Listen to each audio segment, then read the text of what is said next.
So this is the first part of my prelim laboratory activities, and I'll start first with student information system. So the goal of this system is to collect essential student information like the ID, student ID, full name, grades, and section, and finally show a complete formatted report.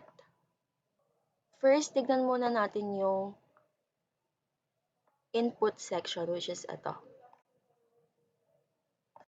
When Python sees the input function, magdi-display muna siya ng prompt. And eto yon, kung saan i-enter ni user yung information needed. So once the user types something and presses enter, the value is immediately stored in the variable on the left.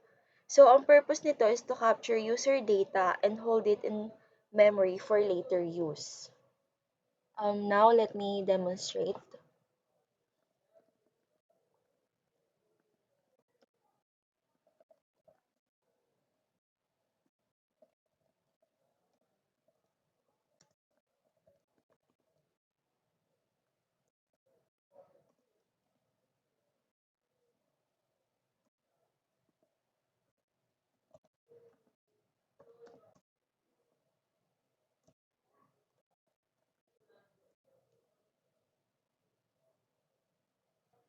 So, at this point, lahat ng values naka-store na.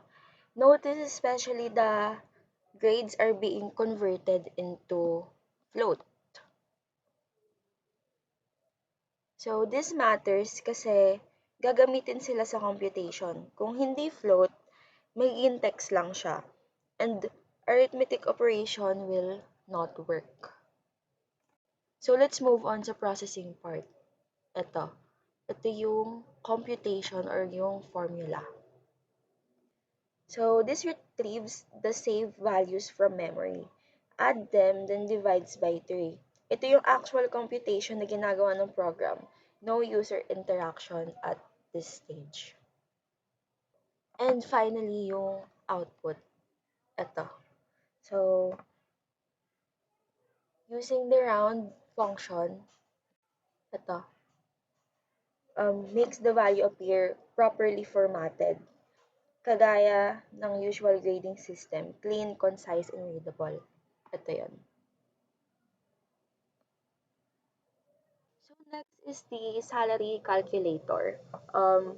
So this program simulates how a basic payroll is computed from basic salary, overtime compensation, tax deduction, until we get the final net salary. So this is the input part. Ito. So when Python executes this line, nagpapakita siya ng prompt. Then whatever the user types is stored. So let me show you an example. Let me demonstrate.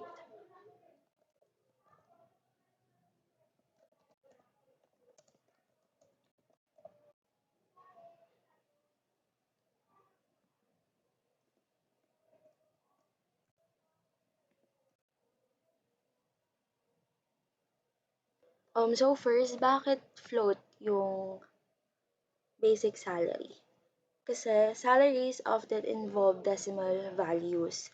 Meanwhile, overtime hours are handled as int dahil hindi naman nagkakaroon ng 3.5 hours in basic cases. Now, let's move on to the actual computation. Ito, yung part na to. So, on this part, the Python retrieves value from memory, multiplies overtime hours by 150 pesos per hour. Ito. And then, adds them to compute gross salary. Tapos, gets 12% of gross to compute tax. Tapos, subtract it to compute net salary. So, ngayon, papakita ko naman yung output. Ito yung naging output niya. The formatting is Um, point 2F, ginamit siya para maging standard at professional. Parang official payslip format, ganon.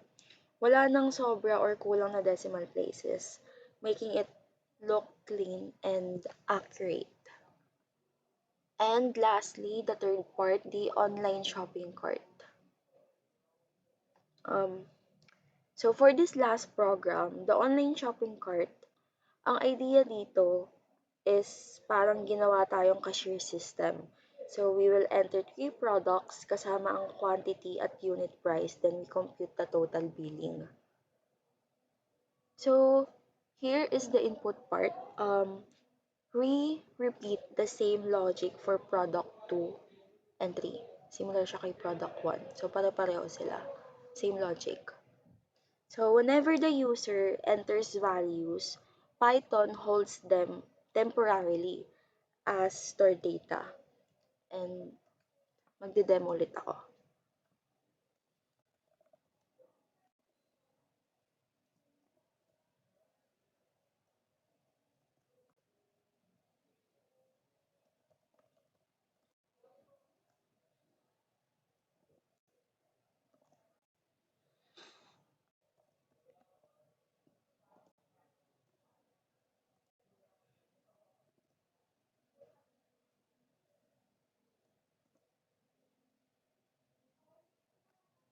So ayan, na-enter ko na yung info.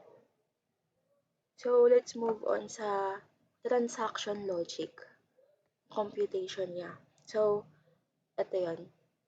Python retrieves quantities, multiplies them by their prices, then sums everything for final total. Ito yun. Yung product 1, product 2, and, ay hindi, and product 3. Ayan. Then yung output and receipt is ganito na siya.